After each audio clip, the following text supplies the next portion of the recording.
What up, y'all? It's your boy, Mr. Downtown Ray Melo, and you're listening to the Entertainment Report on iHeartRadio, live from Dubai for Thursday, December 29th, 2016, delivering some major stories and trends going on in the world of entertainment and beyond. You can follow the show on Facebook, Twitter, or Instagram, facebook.com/The Entertainment Report with Ray Melo, that's RAYMELO, on Twitter at The Enter Report, or on Instagram at The Entertainment Report. You can listen to the show anytime you want on iHeartRadio. Just go to iHeart.com or your iHeart phone app, search for the Entertainment Report, and it'll take you to the page. Debbie Reynolds, the vivacious actress, dancer, and pop star who wowed audiences with musicals such as Singing in the Rain and the unsinkable Molly Brown, died Wednesday, one day after her daughter Carrie Fisher passed away, the Hollywood Reporter has confirmed. She was 84. Reynolds' son Todd Fisher told the Hollywood Reporter's Ryan Parker she's with Carrie. He told the Associated Press that the stress of his sister's death was too much for his mother. Jolie Fisher later tweeted, "Some of the magic people have left the tribe. For the moment, I am inconsolable." Reynolds died Wednesday after being brought to Cedars-Sinai Medical Center in Los Angeles for a medical emergency. On Tuesday, her daughter, the Star Wars actress, author, and screenwriter, died of complications from a heart attack she suffered 4 days earlier while on a flight from London to Los Angeles. Years earlier, Reynolds suffered heartbreak of another kind when her husband and Carrie's father, pop singer Eddie Fisher, left her to be with actress Elizabeth Taylor. Reynolds was given the prestigious Jean Herschel Humanitarian Award in 2015 by the Academy Awards for her charitable life's work. She also had a #1 single with the sentimental ballad Tammy, top-lined her own NBC sitcom for a season, and was an energetic touring performer on stage and in showrooms for decades. Reynolds became a sensation after starring with legendary Hoofers Gene Kelly and Donald O'Connor in the immortal MGM musical Singing in the Rain in 1952, directed by Kelly and Stanley Donen. With the stars portraying performers caught up in the transition from silent films to talkies, the movie was voted the #1 musical of all time by the American Film Institute. Reynolds received her only Oscar nomination for portraying the title role in The Unsinkable Molly Brown in 1964, based on the Broadway musical and fictionalized account of the life of a woman who survived the sinking of the Titanic. But Reynolds lost out to Julie Andrews in her debut film Mary Poppins. In between those two films, Reynolds was very much a headliner on the Hollywood gossip pages when her husband fell in love with Taylor following the death of Taylor's husband, Around the World in 80 Days producer Michael Todd, in a March 1958 plane crash. Fisher was Todd's best man when he married Taylor, and Reynolds had been a bridesmaid. In 2010, Reynolds recalled how she found out her husband was cheating on her, lonely at home while Fisher was away on tour. She called Taylor at home to chat. To her surprise, Fisher answered the phone. She told the Daily Mail of London, "Suddenly a lot of things clicked into place. I could hear her voice asking him who was calling.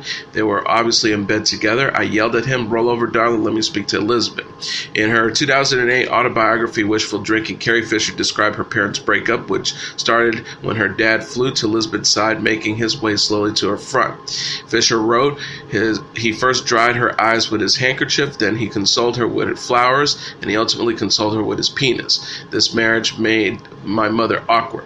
The Reynolds-Fisher divorce became final on May 12, 1959. Carrie was 2 at the time, and Taylor and Fisher were wed less than 4 hours later.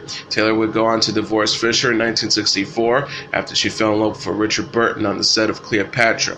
Reynolds did not talk to Taylor for 7 years until she boarded the Queen Elizabeth with her second husband, shoe manufacturer Harry Carl, and discovered that Taylor was also on the ship. Reynolds sent a note, and the two had dinner and lots of laughs. She divorced Carl in 1973. Reynolds was also married from 1984 to 1996 to real estate developer Richard Hamlin. In January 2015, she was the recipient of the Life Achievement Award at the SAG Awards. She says, "In Molly Brown, I got to sing a wonderful song called I Ain't Down Yet, Well I Ain't."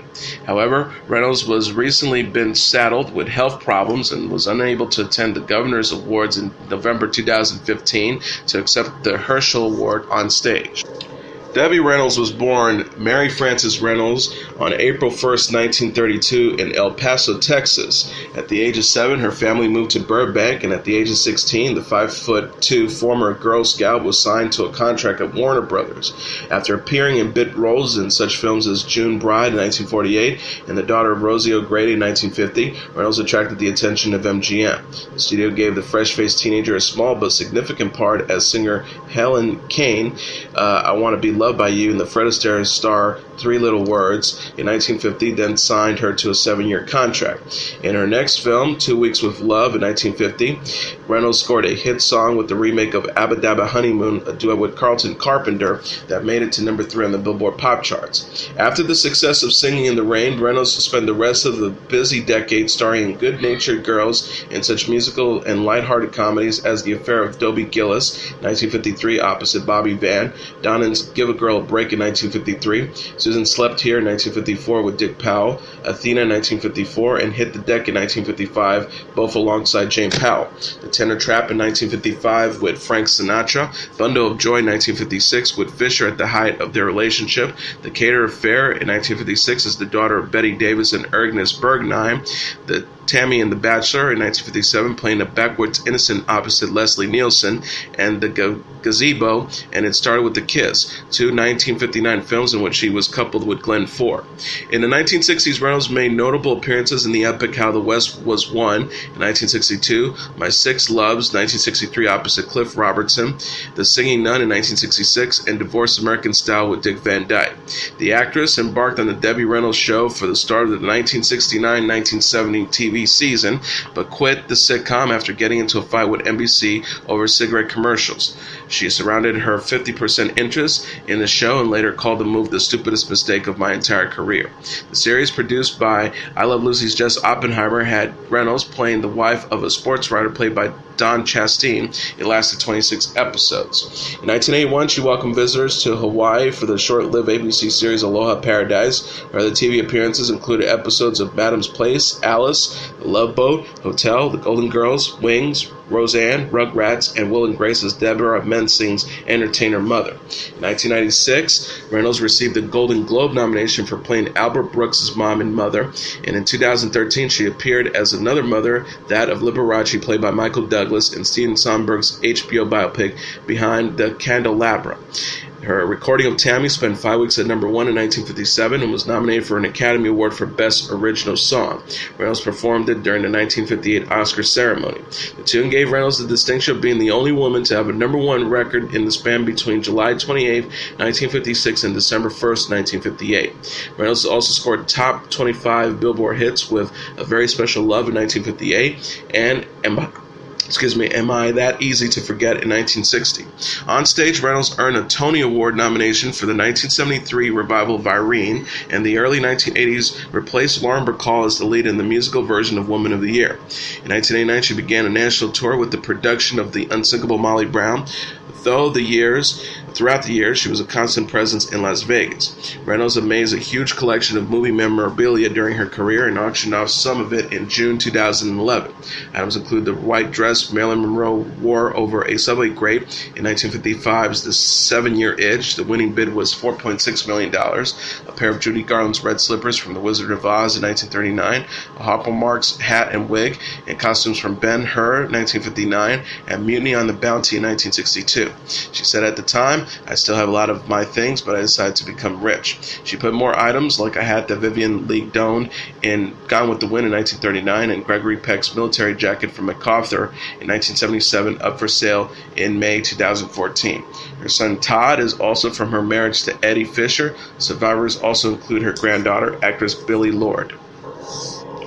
On hearing the news, SAG-AFTRA President Gabriel Cartera said, I was deeply saddened to learn of Debbie Reynolds' passing. We have lost a unique talent and a national treasure. Coming so close to the death of her daughter, Carrie Fisher, this is truly a double tragedy. Their imprint on our culture is profound, and they both will live on. On behalf of the SAG-AFTRA membership, our hearts go out to their family and loved ones.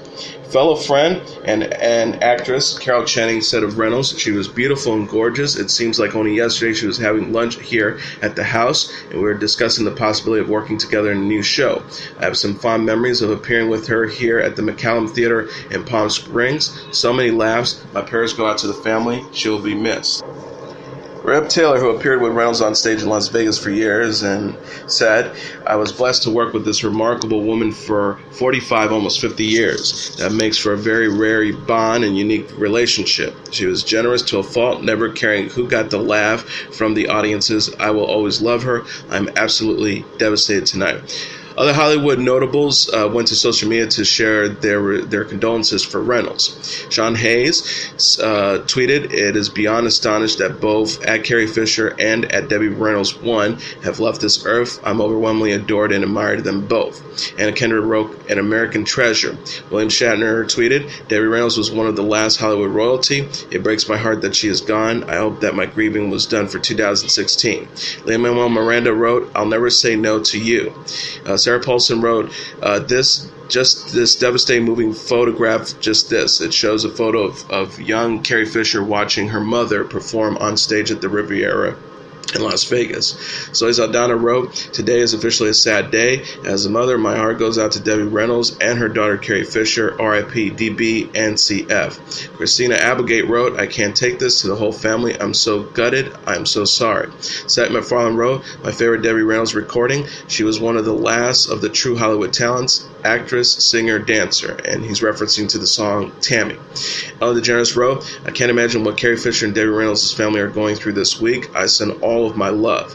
Josh Gad wrote, "There are no words left. RIP, Carrie Fisher and Debbie Reynolds." Al Roca wrote, "Reports say that at Debbie Reynolds 1 has died at 84 after being rushed to the hospital. Needs to be with her daughter at Carrie Fisher." Dane Cook wrote, "Damn, RIP Debbie Reynolds, legendary entertainer. I'm sure brokenhearted by the loss of her daughter." Belinda Carlisle wrote, "RIP Debbie Reynolds, #surreal."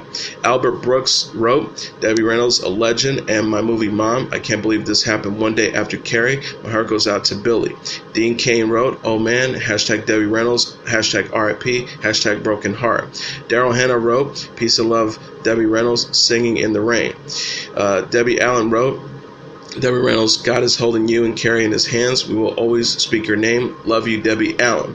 Constance Zimmer wrote, "The most incredible love is when one can't live without the other. #RIP, #Debbie Reynolds." Kevin Smith wrote, "Heartbreakingly, #Debbie Reynolds passed away a day after her daughter at Carrie Fisher. Now rewatching her be a genius in Mother." Dan Rather wrote, "I can't believe 2016 has now taken Debbie Reynolds as well, just a day after her daughter Carrie Fisher's death." Miley Cyrus wrote, "2016, wow, this sad news makes me want to hug my mama and never let go."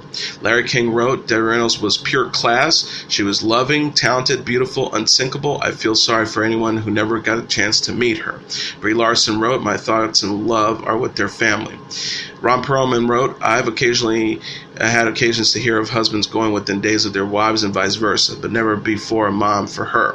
RIP, #Debbie Reynolds." Carl Reiner wrote, "How shocked we learned that Debbie Reynolds passed away just a day after her daughter Carrie. I loved and worked both of these icons." Gabby Sedabay wrote, "I can't imagine what kind of pain the family of Carrie Fisher and Debbie Reynolds are feeling right now. My prayers are with them." Mia Farrow wrote, "Debbie Reynolds' CD sings, danced, and gave dazzling performances. RIP doesn't sound right for her or Carrie. I hope they're somewhere having fun." Tegan and Sarah wrote, "Carrie Fisher and Debbie Reynolds, rest in peace. Sending love to daughter and granddaughter Billy Lord." George Sakai wrote, "There is nothing harder than having to bury a child. Debbie died of a broken heart, but she's with her daughter now."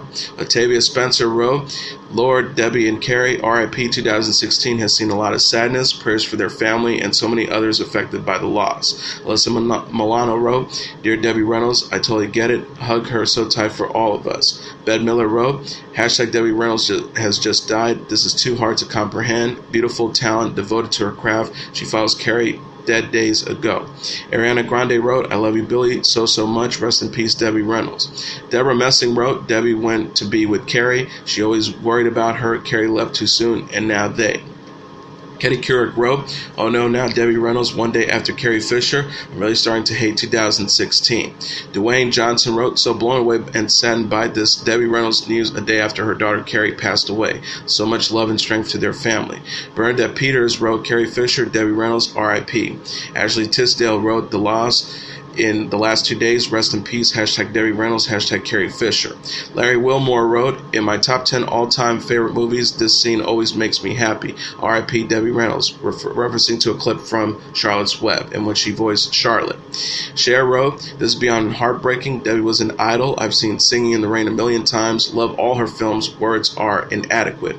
Rob Reiner wrote, After a brilliant Carrie, now her talented mother, enough already with 2016, and Eric McCormick wrote, the combination of the loss of at Carrie Fisher and then her mother at Debbie Reynolds 1 is too much. I'm really at a loss here. Hashtag too much 16. Carrie Fisher had completed work on 2 episodes of Family Guy and Star Wars Episode 8 before her death on Tuesday.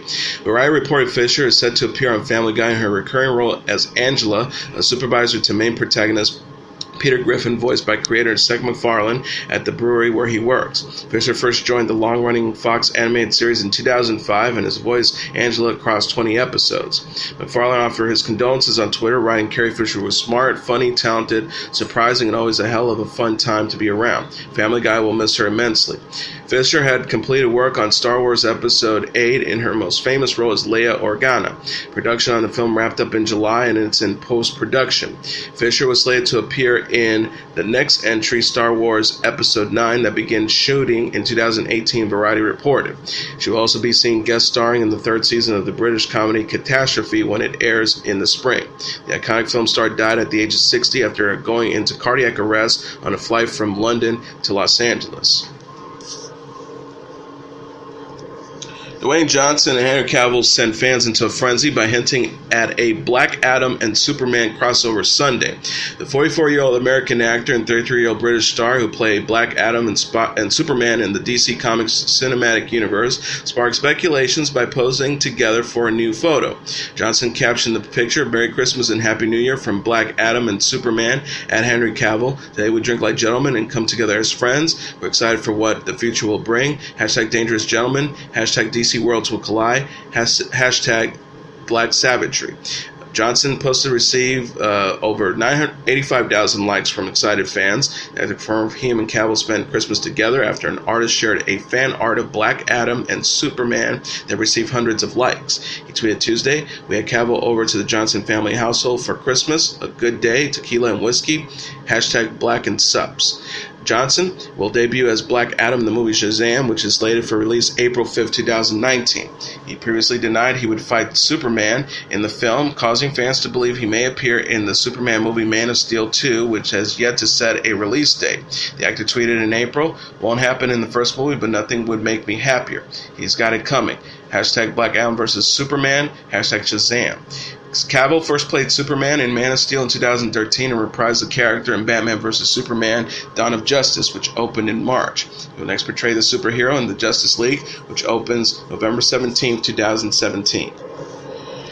Nicolas Cage is reportedly being eyed for a new film about Ronald Reagan. The 52-year-old actor was offered the lead in a new movie about the late former president and has considered the role, according to Page Six.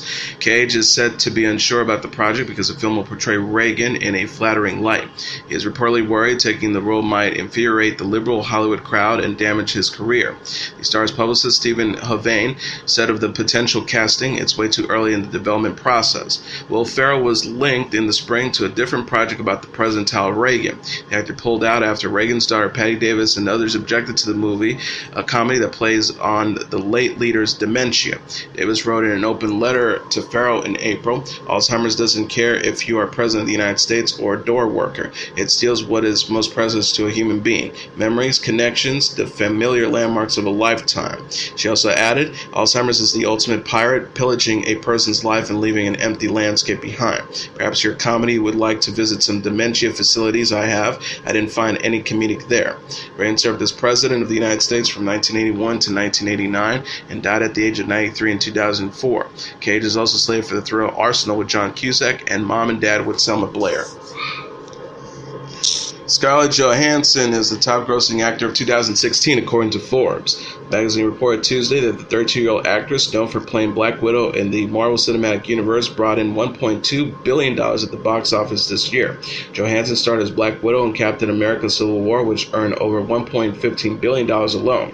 She also appeared in the Coen Brothers movie Hail Caesar, which made $62 million in theaters. Fellow Marvel stars Chris Evans and Robert Downey Jr., who played Captain America and Iron Man respectively, tied for second place with $1.15 billion each. The pair were followed by Suicide Squad actor actresses Margot Robbie and Arrival star Amy Adams. Johansson first played Black Widow in Iron Man 2 in 2010, since starred in 4 other Marvel films. She will reportedly reprise the role in Avengers Infinity War and has long been rumored for a Black Widow solo film. The star told Variety in October, "I would like for it to happen under the right circumstances. I think there's a lot of opportunity to mine that storyline. There's a lot of places you can go." She also added, "I think it would just have to be very much like its own specific thing. It would have to have its own specific vibe. It would have to be totally different than any of the other standalone films." Marvel star Chris Pratt, who played Star-Lord in Guardians of the Galaxy, topped the Forbes list in 2015, with fellow Marvel stars Jennifer Lawrence, who portrayed Mystique in the X-Men films, taking the honor the year before. Disney provided a behind-the-scenes look at its upcoming Walt Disney World attraction Pandora, the World of Avatar. The video shows off the attraction based on the Academy Award-winning film Avatar, set to open in 2017. As director James Cameron, producer John Landau, and the vice president of Walt Disney Creative Imaginary, Joe Rowe, discussed recreating the film's world. Cameron said, "I don't even know if I can express how it feels to see something that I imagined in 1995 suddenly made physically real." The upcoming attraction recreates Pandora's floating mountains, in addition to rides depicting a boat trip through the Navi River and a flight through the skies of the dragon-like Icon. Cameron said of the Icon ride, "You're going to plunge, you're going to dive, you're going to see the world flying through it. I know all the mechanics behind all the engineering, and I sit down and ride it, and I can't believe it." The attraction is set to open next summer, the Orlando Sentinel reported. Rhodes said, "I didn't think it would be possible to build the land of Pandora. This was a crazy thing to try to do." Supergirl star Melissa Benoist is headed for divorce. The 28-year-old actress recently filed to end her marriage to husband and former Glee co-star Blake Jenner, according to TMZ. TMZ said Benoist and Jenner married in 2013, although Us Weekly previously reported that the couple had tied the knot in secret in spring 2015. The actress cited irreconcilable differences for the split and reportedly doesn't want either herself or Jenner to receive spousal support. Tamika Tiny Harris has filed divorce from rapper T.I. after 6 years of marriage. Us Weekly reported that Tiny Harris filed the paperwork in Georgia's Henry County on December 7th. Sources speaking with the publication noted the couple still spent Christmas together. T.I., real name Clifford Joseph Harris Jr., and Tiny Harris tied the knot in Miami in 2010. The pair shared 3 children together, including 12-year-old son King, 8-year-old Major Fallon, and 9-month-old Harris Diana, whom they welcomed in March. Tiny Harris has also a daughter, Zonique Pollins, whom she shares with Zoni Zebo Pollins. T.I. has 4 other children from his previous relationship, including Messiah Majesty Harris, Domani Ura Harris, LaShawn Dixon, and Deja Imani Harris. The couple have also had their marriage and family documented as part of VH1's reality series T.I. and Tiny, The Family Hustle. The show, which premiered in 2011, ran for 5 seasons before wrapping up in September. In October, rumors spread the couple was going through a rough patch after Tiny Harris was photographed alongside boxer Floyd Mayweather at Mariah Carey's Halloween party. In 2014, T.I. and Mayweather became enemies after the two were involved in a chair-tossing brawl at a Fat Burger in Las Vegas. Mark Anthony is officially heading for divorce once again. 48-year-old singer filed to end his marriage to third wife Shannon DeLima on December 16th, according to court documents first obtained by The Dirty. News of Anthony DeLima's split broke in November following the singer's onstage kiss with ex-wife Jennifer Lopez at the 2016 Latin Grammy Awards. The couple confirmed their intent to divorce earlier this month. The pair said in a statement, "After much consideration, we have mutually and amicably decided to end our 2-year marriage. We asked for privacy during this difficult process, and no further comments will be made from either one of us about this personal matter." Anthony DeLima tied the knot in 2014 after 2 years of dating and have no children. TMZ reported the divorce is amicable, and the couple have already divided up their property for a confidential settlement. Source told People magazine in November, Mark is so busy with his career, touring, and recording that he distanced himself from his relationships without even knowing it. Even with his wife in tow, she can feel like he's in another planet. Anthony was previously married to Dayanara Torres from 2000 to 2004 and to Lopez from 2004 to 2014. He shares sons Christian and Ryan with Torres, twins Emmy and Max with Lopez, and daughter Ariana with ex-partner Debbie Rosado. And in a related story, Jennifer Lopez looks happily nestled inside Drake's arms in a new intimate photo shared on social media, further fueling romance rumors between the two. The snapshot appeared on both music stars' Instagram accounts Wednesday and features the pop star laying on Drake's lap as the rapper holds on tight. Drake is seen with his head nestled on top of Lopez as he stares at the camera with one eye open. On the uncaptioned photo comes after reports that the pair attended a private dinner party together recently at a celebrity hotspot Delilah in West Hollywood along with 20 others. Rumors of Drake and Lopez's dating first came up weeks ago when the Hotline Bling singer attended Lopez's All I Have Las Vegas residency concert. The night ended with the two music stars sharing a selfie together. Ariana Grande is speaking out against a male fan who objectified her during a recent encounter. The 23-year-old singer penned a lengthy post Tuesday on Twitter after she and boyfriend Mac Miller had a run-in with a fan that left her feeling sick and degraded. Grande recounted, "Went to pick up food with my boyfriend tonight, and a young boy followed us to the car to tell Mac that he's a big fan. I thought all of this was cute and exciting until he said, 'Ariana is sexy as hell, man. I see you hitting that, pause, hitting that.' And she admitted, 'This may not seem like a big deal to some of you, but I felt sick and objectified.' Things like that happen all the time and are the kind of moments that contribute to women's sense of fear and inadequacy. I am not a piece of meat that a man gets to utilize for his pleasure. I'm an adult human being in a relationship with a man who treats me with love and respect." The star explained, "I felt like speaking out about this one experience tonight because I know very well that most women know the sensation of being spoken about in an uncomfortable way publicly or taken advantage of publicly by a man. We need to talk about these moments openly because they are harmful and they live on inside of us as shame." Grande had shared similar sentiments in 2015 in response to public interest in her romantic life.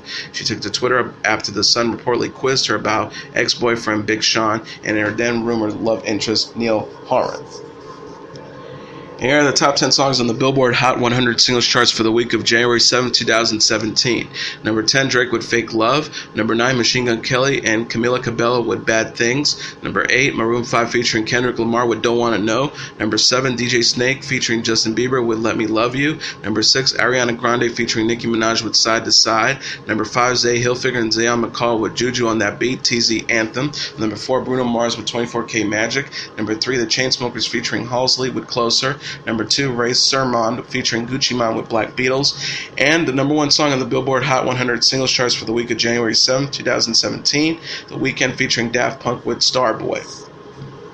And now let's take a look at what happened on this date in entertainment history. On this date in 1957, Pat Boone earns his second number 1 with April Love. In the mid-1950s, two young white men began their successful music careers by bringing the sound of black rhythm and blues music to predominantly white mainstream pop audiences. Both were steeped in religion and gospel music as boys, and both were raised in the segregated South, but one important barrier separated them in childhood: a set of railroad tracks. On the wrong side of the tracks of Tupelo, Mississippi, lived Elvis Presley, who would go on to become the king of rock and roll. On the right side of Nashville, Tennessee, lived Pat Boone, who would briefly rival Presley in terms of chart success, though in a style that never strayed from the conservative mainstream.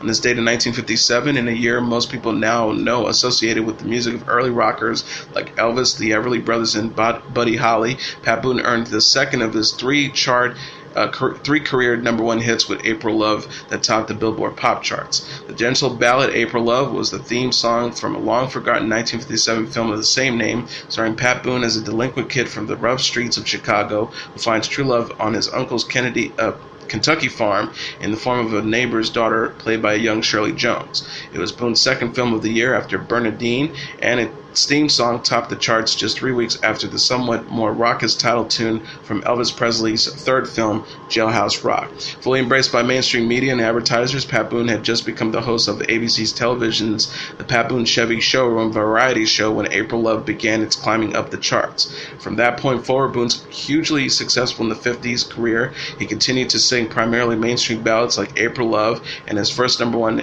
hit, Love Letters in the Sand. Boone's breakthrough, however, had come in performing very different black materials, cover versions of black R&B hits that received little play on mainstream pop radio. While Boone was far from the only performer to engage in what critics would soon refer to as whitewashing of raw R&B originals, he was one of the most successful at doing so. In fact, Pat Boone's earliest top 10 hits included a cover version of Fats Domino Ain't That a Shame and Little Richard's Long Tall Sally and Tutti Frutti, both in 1956. In the case of Ain't That a Shame and Tutti Frutti, Pat Boone's cover versions charted higher than the originals. And that is your entertainment report for Thursday, December 29th, 2016. I'm your host, Mr. Downtown Ray Melo. I'll be back tomorrow for a very special edition of the Entertainment Report where we look at 2016, the year in review. You can follow us on all social media platforms, Facebook.com/The Entertainment Report with Ray Melo, that's RAYMELO, on Twitter at The Enter Report, or on Instagram at The Entertainment Report. You can listen to this episode or any previous episodes of The Entertainment Report anytime you want on iHeartRadio. Just go to iHeart.com or your iHeart phone app, search for The Entertainment Report, and it'll take you to the page. Good night, and God bless you all.